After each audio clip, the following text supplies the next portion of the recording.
कहानी शुरू होती है धरती के सबसे बड़े विनाश से। साल था 2014, जब ग्लोबल वार्मिंग अपने सबसे खतरनाक लेवल पर पहुंच चुकी थी। टेम्परेचर इतना बढ़ गया था कि पूरी दुनिया आग में झुलसने लगी, समुद्र उबलने लगे, पहाड़ पिघलने लगे और सूरज की रोशनी सीधे लोगों की त्वचा जला रही थी। इंसानियत का अंत साफ दिख रहा था। वैज्ञानिकों ने आखिरी कोशिश की, एक खास केमिकल वायुमंडल में छोड़ा गया ताकि धरती ठंडी हो जाए, लेकिन ये एक्सपेरिमेंट एक ऐसी गलती बन गया जिसने पूरी सभ्यता खत्म कर दी। कुछ ही हफ्तों में पूरी धरती बर्फ से ढक गई, आसमान से मोटी बर्फ गिरने लगी, समुद्र जमकर पत्थर बन गए, जंगल टूटकर बिखर गए और धीरे धीरे हर जीव नष्ट होने लगा। धरती अब ठंडी सफेद कब्रगाह बन चुकी थी। लेकिन इस तबाही के बीच इंसानियत की आखिरी उम्मीद बची, एक चलती हुई दुनिया, ट्रेन स्नोपियर्सर। इसे बनाया था एक जीनियस इंजीनियर और अरबपति अरविंद मेहरा ने। ये कोई आम ट्रेन नहीं थी, इसका इंजन कभी रुकता नहीं था। ये लगातार पूरी धरती का चक्कर लगाती रहती थी, बिना थके बिना रुके। ट्रेन के अंदर बनाई गई थी एक पूरी सोसाइटी, जहां था बिजली, पानी, खाना और जीने के लिए सब कुछ। लेकिन यहाँ भी इंसानों की सबसे पुरानी बीमारी बची रही, अमीरी और गरीबी का फर्क। आगे के डिब्बों में रहते थे रईस लोग, जिनके पास थे लग्जरी रूम, बेहतरीन खाना, शराब, म्यूजिक और फ्रीडम। उनके लिए ये ट्रेन किसी मूविंग पैलेस से कम नहीं थी। बीच वाले हिस्से में थे इकोनॉमी क्लास के लोग, कम सुविधाओं के साथ लेकिन जीने लायक जिंदगी। और सबसे पीछे था टेल सेक्शन, जहाँ भरे थे वो लोग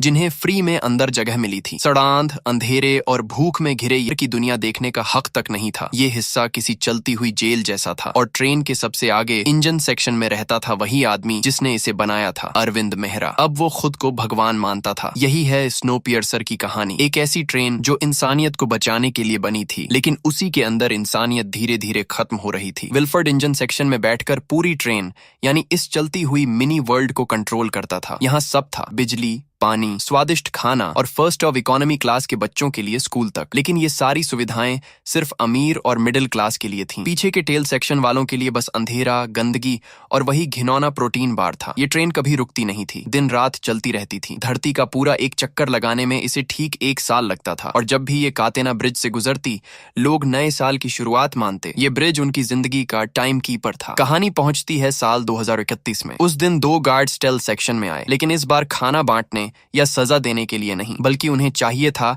एक वायलिन वादक। भीड़ में से एक बूढ़ा आदमी आगे बढ़ा और बोला कि वो और उसकी पत्नी दोनों वायलिन बजाते हैं, लेकिन गार्ड्स को सिर्फ एक इंसान चाहिए था। जब उसने पत्नी को छोड़े बिना जाने से इनकार किया, तो गार्ड्स ने बेरहमी से उसकी पत्नी का हाथ तोड़ दिया और उसे जबरदस्ती खींच कर ले गए। ये नजारा देखकर टेल सेक्शन में गुस्से की लहर दौड़ गई। सब्र अब टूट चुका था। इस बार उनका गुस्सा बिखरा हुआ नहीं, बल्कि संगठित था। इसी बीच कर्टिस और उसका दोस्त एडगर कुछ और खोज रहे थे। वे प्रोटीन बार्स के अंदर छिपे सीक्रेट मैसेज ढूंढ रहे थे। ये मैसेज ट्रेन के आगे वाले हिस्से से आते थे और टेल सेक्शन वालों के लिए उम्मीद का इशारा थे। तानिया नाम की औरत ने कर्टिस को बताया कि अगला मैसेज उसके बेटे के बारे में है। कर्टिस ने बच्चे को बहलाया, बार लिया और उसे तोड़ा। अंदर एक छोटा सा कैप्सूल था जिसमें लिखा संदेश साफ कह रहा था, अब वक्त है बगावत का। 17 सालों से टेल सेक्शन के लोग बस उसी प्रोटीन बार पर जिंदा थे। भूख, गंदगी और अपमान ने उनकी आत्मा तक तोड़ दी थी। उन्हें मालूम था, अगर अब नहीं उठे तो हमेशा के लिए अंधेरे में दफन हो जाएंगे। अब वक्त था आगे बढ़ने का, उस जगह तक पहुंचने का जहां रोशनी,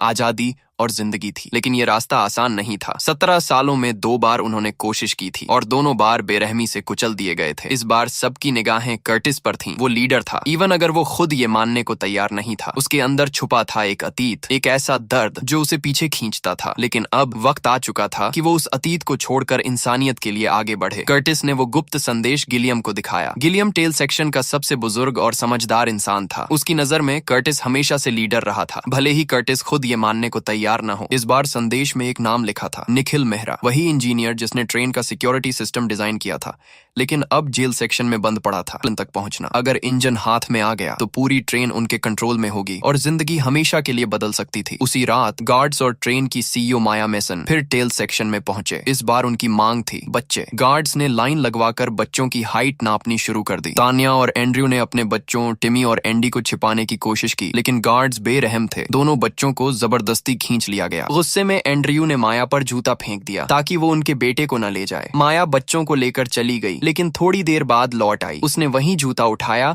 और सबको ताना मारा, जैसे जूता पैर में होना चाहिए और सिर पर, वैसे ही तुम लोग हमेशा टेल सेक्शन में रहोगे, अपनी औकात मत भूलो। ये सुनकर टेल सेक्शन का खून खौल उठा। माया ने एंड्रयू को सज्जा दी। उसका हाथ ट्रेन के बाहर निकालकर ठंड में छोड़ दिया गया। 7 मिनट में हाथ पत्थर की तरह जम गया और फिर हथौड़े से तोड़ दिया गया। वहाँ कई लोग ऐसे थे जिनके हाथ पांव पहले ही इसी तरह जा चुके थे, कभी बगावत की सजा में, कभी किसी और गलती पर। ये डरावना नजारा देखकर कर्टिस और बाकी लोग कर्टिस के दिमाग में एक शक भी था। उसे लगता था कि गार्ड्स की बंदूकें खाली हैं। पिछले 10 सालों में हुई बगावतों में सारी गोलियां खत्म हो चुकी थीं। ट्रेन में नई गोलियां बनाने का कोई तरीका भी नहीं था। उसे पूरा यकीन था कि गार्ड सिर्फ डराने के लिए गन थामे फिरते हैं। उसने ये यकीन परखने का फैसला किया। धीरे धीरे एक गार्ड के पास बढ़ा, आंखों में हिम्मत और मन में एक ही ख्याल, अब या कभी नहीं। कर्टिस ने अपनी जान दांव पर लगाकर गार्ड की गन अपने सिर पर रखवाई और ट्रिगर दबाया। नतीजा वही निकला जिसकी उसे उम्मीद थी, गन खाली थी। ये देखकर टेल सेक्शन वालों का हौसला फट गया। उन्होंने तुरंत गार्ड्स पर टूट पड़े और उन्हें मात देकर जेल सेक्शन तक पहुंच गए। वहां से उन्होंने निखिल मेहरा